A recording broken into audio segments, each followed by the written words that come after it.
What's up, people? It's your boy ChocopieSenior. Oh man, I'm gonna have to do this with my eyes, baby. Anyways, hey, look at this, man. For those of you guys that don't follow me on Twitch, which is a lot. Yo, Twitch is hard growth, man. But anyways, I got this on Black Friday just to be fun. It says Twitch on here. I know it's backwards for you. And I wanted to get a black one, as these look cool. You know I'm a gamer, dog. But honestly, because of my pride and I wanted to look like a cool thug back then, I would never wear stuff like this ever.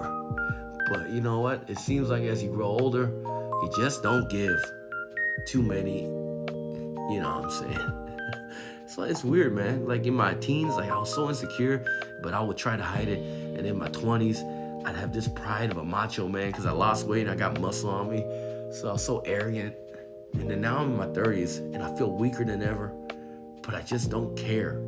And I care about a lot of things. I just don't care about the insecurities I used to have in the past. And I've been thinking lately, man, I wish I had a time machine. Because if I could go back in time and have this mindset in my early 20s or even in high school, man, I would have dominated, baby. Well, anyways, this is Morning Thoughts from Nobody. And today is the 7th. December. I know I said 13, but it's 12, baby. Let's read on, man. We've been doing Proverbs, like I said. I don't know if this is your first video you might see of me, so I'll say it again. Proverbs is a book that you can read, and you don't even have to be Christian. I'm just telling you, those of you guys, I know plenty of people that are non-Christians that's read this Bible front to back. And some Christians, I'll be honest, some Christians that actually believe in Jesus have not even done that, okay? I have, because I was forced to a long time ago, but that was only one time. I've never done it twice. And that must be something I should probably do to get to know the word. Anyways, let's get started. My son, keep my words and treasure and my commands within you. Keep my commands alive and my laws as the apple of your eye. Bind them on your fingers. Write them on the tablet of your heart. Say to wisdom, you are my sister, and call understanding your nearest kin, that they may keep you from the immoral woman. Here we go. I know Proverbs 1 through like almost up to 8 or something. It's all talking about adultery, being careful. I know it just feels like an attack on women. Trust me, it's not. It goes both ways. It's not just women, because lust and adultery goes from women and to men.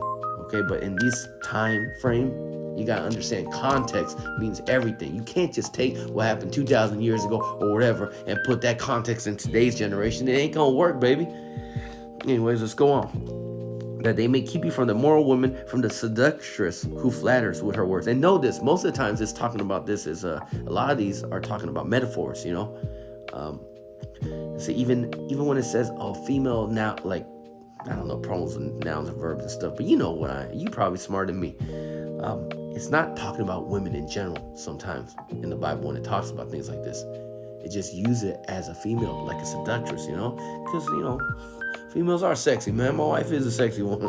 So, you know what I'm saying. For at the window of my house, I looked through my lattice. Don't know what that is. Seems lettuce, but it says lattice. And saw among the simple, I perceived among the youths, a young man devoid of understanding, passing along the street near her corner. And he took the path to her house in the twilight, in the evening, in the black and dark of night. See, this could even mean, like, for me, my addiction problems. You know, it doesn't have to be woman. Like, there's so many different meanings you can get from these. And there a woman met him with an attire of a harlot and a crafty heart. She was loud and rebellious. Her feet would not stay at home. At times she was outside, at times in the open square, lurking at every corner. So she caught him and kissed him. With an impudent face, she said to him, I have peace offerings with me. Today I have paid my vow. So I came out to meet you and diligently to seek your face, and I have found you. I have spread my bed with tapestry, colored coverings of Egyptian linen, and I perfumed my bed with myrrh, aloes, I think it's, and cinnamon. Come, let us take our fill of love until morning. Let us delight ourselves with love. For my husband is not at home, for he has gone on a long journey. He has taken a bag of money with him, and he will come on the appointed day. With her enticing speech, she has caused him to yield with her flattering lips. We might finish a Proverbs today. She seduced him immediately. He went after her as an ox goes to the slaughter. Oh my gosh. Or as a fool to the correction of the stocks, till an arrow struck his liver. As a bird hastens to the snare, he did not know it would cost his life. I'm going to finish this. Now, therefore, listen to me, my children. Pay attention to the words of my mouth. Do not let your heart turn aside to her ways. Do not stray into her paths, for she has cast down many wounded, and all who were slain by her were strong men. Her house is a way to hell, descending to the chambers of death. Bam, we actually finished the Proverbs. Now let me hurry up, because I like to talk a lot, all right? Like I said, you just read this and it just seems like, oh, don't do adultery, right? Yeah, that could mean that for you. But for me, what it means is I remember very closely. Just reading this, oh, let us have our fill to the morning. You know, I was just thinking that on stream yesterday, talking to an old buddy of mine tried to contact me. And this old buddy of mine was the first buddy before. I was smoking weed before I met this buddy. But this buddy put me on sniffing pills, man. Because I remember the day, like him and his big brother smashed a bunch of different pills. And that's the first time I ever snorted anything in my life. And boy, oh boy, did that change my world, man. And man, from then on, then there came cocaine and heroin and just sticking needles in my arms. Oh, man. And I remember, like it says, come have your fill with me till the morning. Dude, you don't know how many nights, even up until my even 30s, that I would just, and in my 30s, I don't want to do it no more. But then there's temptation. This womanly gal is drugs to me. She's just industrious. Every time I say, no, I'm not going to do drugs no more. Like, I'm done. Like, I just remember, like, doing blow all throughout the night. And then the sun rising. And I get so anxious and paranoid and ask God, why, God? Why did I do this to myself again? You know, because the next day, I know for some people that might take blow. You might not think like me. But for me, the next day, I feel suicidal. I feel depressed. I have panic attacks. And I could barely move.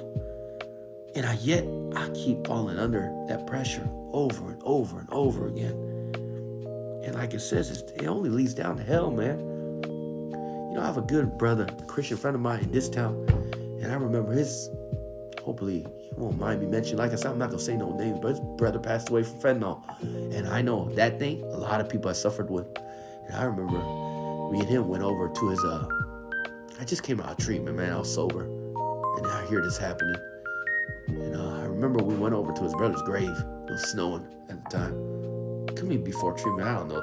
Timeline is all screwed up. But I just remember he was a tough guy, man. You know who you are if you see me this. I love you, brother. But his mom was wrecked, of course. And we were just standing on. He was just, you want to come with me to see my brother? And it's like, you know, me and him both know his brother's wherever he is. Man, we just went over from that snowy area in man, I don't really go to grave sites, man, but I just remember staying with him, man. I just thinking for myself, because I'm also an addict. Like, that could be me. But some reason, God has kept me alive. And I don't think I really deserve it. But that's the good thing about God, man. None of us deserves it, but he gives it to us, to some of us, the ones that are willing to hear. God knows everything. So he lets the good and bad happen, and people might take offense to that, so be it. But for me, it's a blessing, because when he came calling to me, I heard, and I grabbed onto whatever I can, you know, and he answered.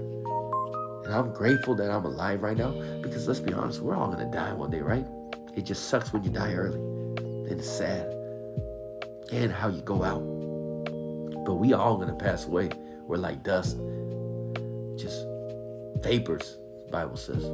Here one day, gone the next, baby. But don't you worry. And I just want to share this before about 10 minutes ends on TikTok. I'm a very anxious person.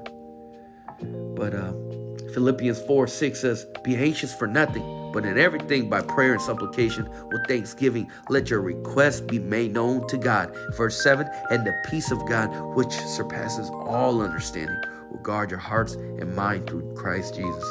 Amen, baby. Like I said, you don't have to be Christian to hear these words, man. We all know drugs are bad. We all know you sleep with the wrong woman. It can be very tempting, but it can ruin your marriage. You know, these things are not just for Christians, man. To hear the words, and don't be so prideful to just disnounce it because it comes from my Bible, man. There's a lot of wisdom in here. You just got to open up your hearts and your minds to hear it. Anyways, Chocopie is out on this morning, and y'all have a blessed day, baby.